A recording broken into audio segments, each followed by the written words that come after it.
আজ ঢাকায় খালেদা জিয়ার শেষকৃত্য। খালেদা জিয়ার শেষকৃত্যে যাবেন এস জয়শঙ্কর।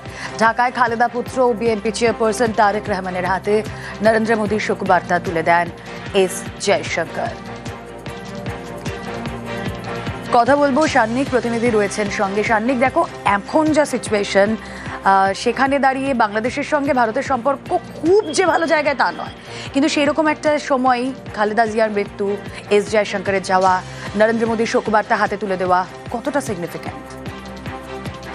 দেখো, অত্যন্ত তাৎপর্যপূর্ণ। কেননা আমরা দেখেছি গত বছরের অগস্ট মাসে গণ অভ্যুত্থানের পর থেকেই ভারত বাংলাদেশ সম্পর্ক, মূলত কূটনৈতিক সম্পর্ক, তা কিন্তু সময়ের সাথে সাথে তলানির দিকে গেছে।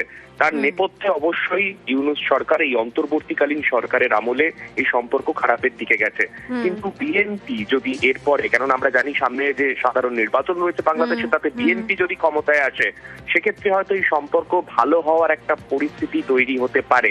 সেই কথা মাথায় রেখেই কিন্তু প্রাক্তন প্রধানমন্ত্রী খালেদা জিয়ার শেষকৃত্যে আজকে আমরা দেখলাম এস জয়শঙ্কর, ভারতের বিদেশ মন্ত্রী, তিনি অংশ নিলেন এবং প্রধানমন্ত্রীর শোকবার্তা তিনি তুলে দিলেন আজকে তারেক রহমানের হাতে। বেশ, গতকাল সকালে প্রয়াত বাংলাদেশের প্রাক্তন প্রধানমন্ত্রী সকালে বিএনপি চেয়ারপারসনের দেহ নিয়ে যাওয়া হয় গুলশানে। ছেলে তারেক রহমানের গুলশান অ্যাভিনিউয়ের বাড়িতে দেহ।